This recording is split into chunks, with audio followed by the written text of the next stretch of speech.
it went sideways. Ladies and gentlemen, 2007 Porsche Cayman base versus 2021 Porsche Cayman T.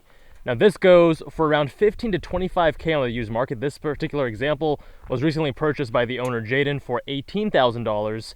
And the Cayman T we're comparing it to from the 718 generation is going for around 60K. So same vehicle, but you have the first generation Cayman versus the most recent generation Cayman, and the T versus the base. And the question today is, how much more car do you get for that extra 40-ish grand? This is powered by a 2.7 liter naturally aspirated flat six, making 245 horsepower, 201 pound-feet of torque, which isn't all that much, but keep in mind this car weighs below 2,900 pounds. In terms of mods, the owner has H&R lowering springs only in the front, not in the rear, which is why the stance is a little bit strange, but he's working on getting the rear done as well. Also increased the tire section width, PS4S all around, but going from 205 to a 215 in the front, and from a 235 to a 245 in the rear. We also have a Numeric short shifter, but other than that, this car is bone stock. And of course, this is the last generation of Cayman to have hydraulic power steering.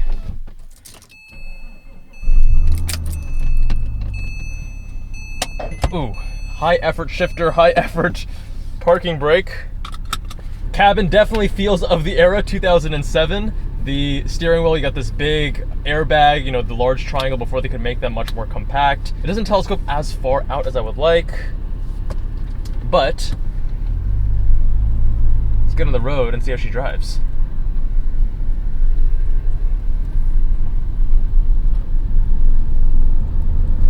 It's surprising to me that these could be had now for right around 20K. That seems like really good value.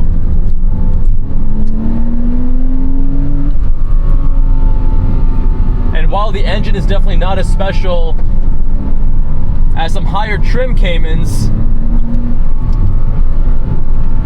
you still get that flat six, low center of gravity, and still that linear build with that naturally aspirated engine. And it still does make a good sound. Red line a little bit past 7,000 RPM.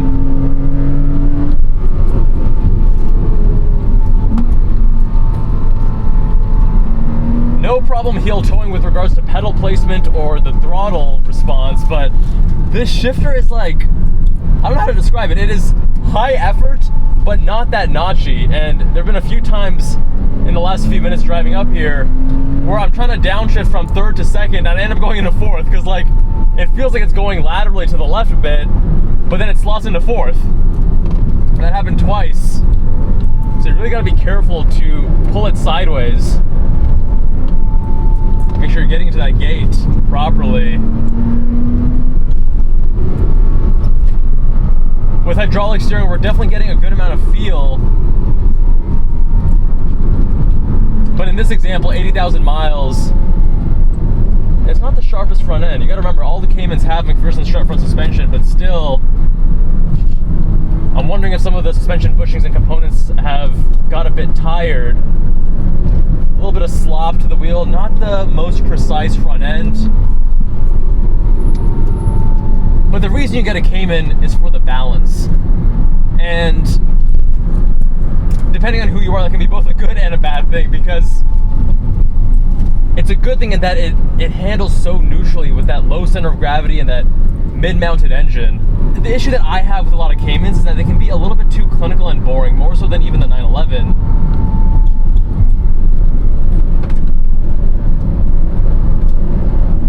And in the base, you also don't even have an LSD.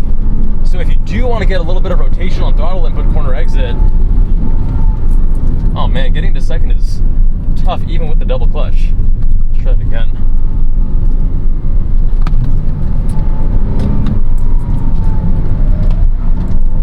Getting a little bit of chirp from the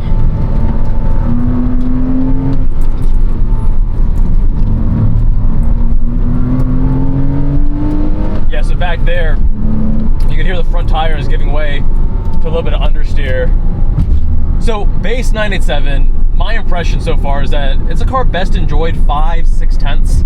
You start pushing it a bit harder than that, and you know, not having enough power, not having an LSD, the shifter not being very easy to use. It's not a car that I am finding as natural to push harder. It's more a vehicle that I want to enjoy because of its balance and cruising around 5, maybe 6/10. Okay, let's see if I can finally nail. Even that was fourth. What the fuck? It went sideways. I thought that was going into second. You really got to pull hard to the left. Okay, there we go. Now we're in second.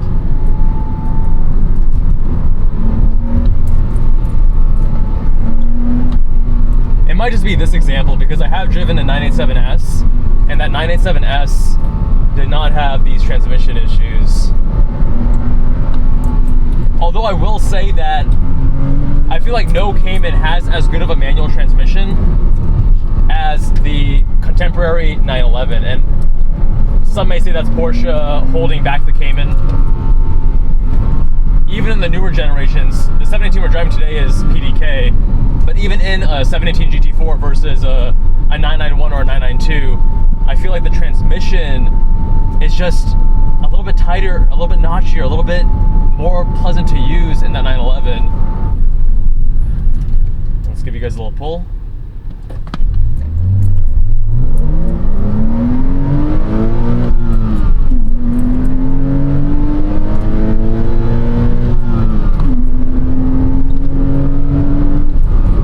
At least the gearing's a lot shorter than current gen Caymans.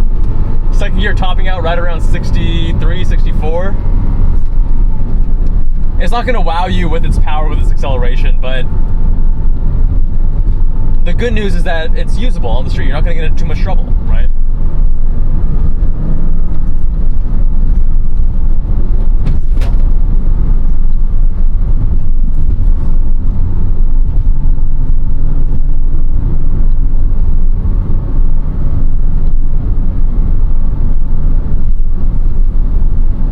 And at least the power with that flat six, it is naturally aspirated. It is linear as you build towards red line. Suspension here as well, it feels tired, not the most sophisticated, right? And now we got the 2021 718 Cayman T. What you need to know about this is it's powered by the same engine as the base. So it's a turbocharged flat 4, making 300 horsepower, 280 pound-feet of torque. We have PDK, no manual here, although you can option it with that, of course. Weighing in a little bit over 3,100 pounds. The MSRP for this is $77,000, but the owner bought this used recently for about $62,000. And rather than regular PASM, this has sport PASM, so we're actually 20 millimeters lower than stock ride height. The T, being the driver's trim, also gives you a LSD. And we also have this beautiful GT Sport steering wheel, which is 360 millimeters over the regular 375. I really love this generation of steering wheel. To me, this is as close as you can get to a perfect steering wheel.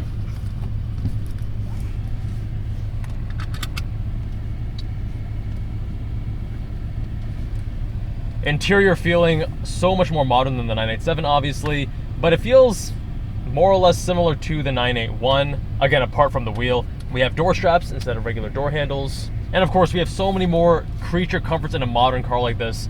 Things like lane change assist or ventilated seats. And with that being said, let's see how she drives.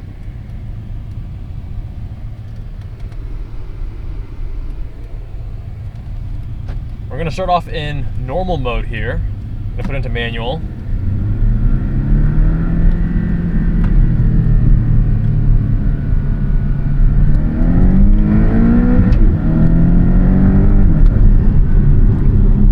Got a little wiggly there on throttle. What I was trying to test is the torque lag, and there is a little bit. You got a lot more torque with that turbocharged engine. Let's actually push this into Sport Plus now. shifts are going to get more aggressive, the shift logic. We got PASM engaged, sport exhaust engaged. And I love Porsches for this reason when they have these options, because you get multiple personalities to a car. You can now ride in more relative comfort, or have something that is more suited for canyon work.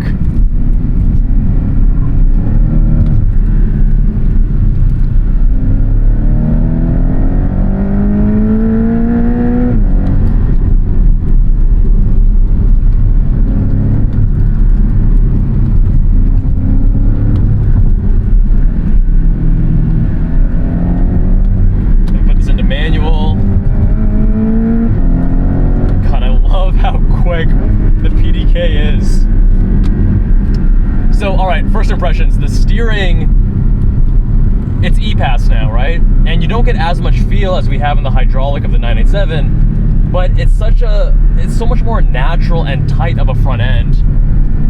What you lose out in feedback, you get in accuracy and precision.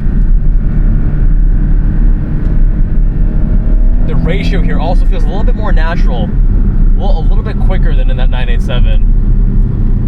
The brakes, much more confidence inspiring. I feel like modern Porsches in the last 5-10 years, the brakes just have this solidity to them. Better feel, better modulation.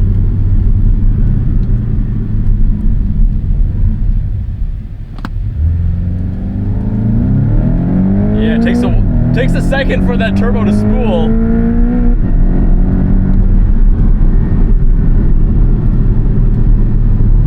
Definitely substantially quicker than that 987, but again, you're not getting the T for the engine. We have the same engine as the base Cayman.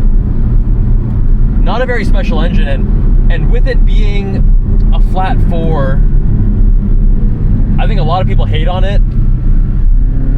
Probably more so than it deserves, but at the same time, if you're going to drop 60-70K on a car like this, a naturally aspirated flat 6 just fits the character so much better, not only in sound but also power delivery. But kudos to Porsche, because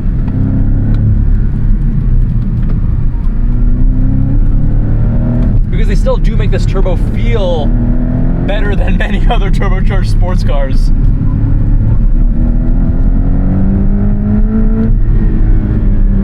gonna turn PASM off now. This road's a little bit too bumpy to have PASM engaged, but compared to that 987, you can see, I mean, everything here just feels more sophisticated, right? The way the suspension is absorbing the bumps, and the car's not getting as unsettled over the larger, uneven surfaces and imperfections in the road.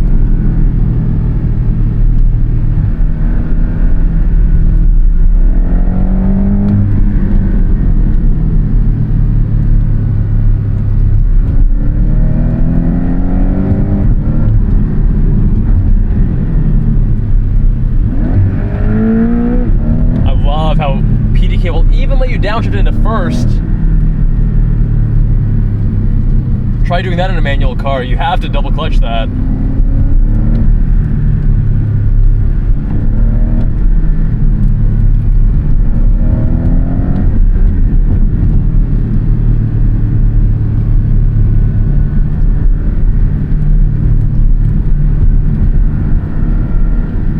The more T trims of Porsches I drive, whether it's the Cayman or the 911, the more I appreciate them, because even though you don't get as special of an engine, it depends on your priorities. And I think for me and for some other car enthusiasts, I feel like a lot of people do focus more on the engine. But for me, and again, some other car enthusiasts, I would prefer that money be spent on things like having an LSD or having better suspension. I think that translates to a greater increase in the enjoyment behind the wheel. And that's what I appreciate the T for, because Porsches are pricey for what you get.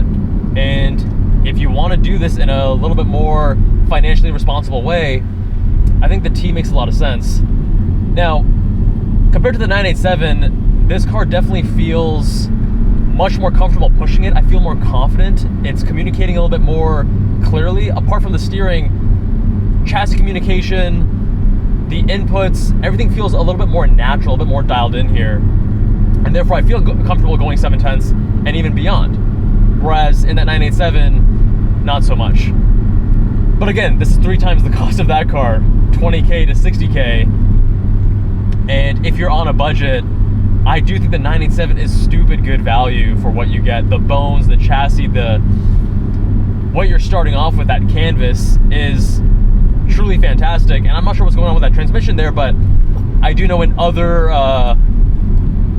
987s I've driven, I didn't have that transmission issue. And when the transmission is behaving properly, it's actually totally fine to use.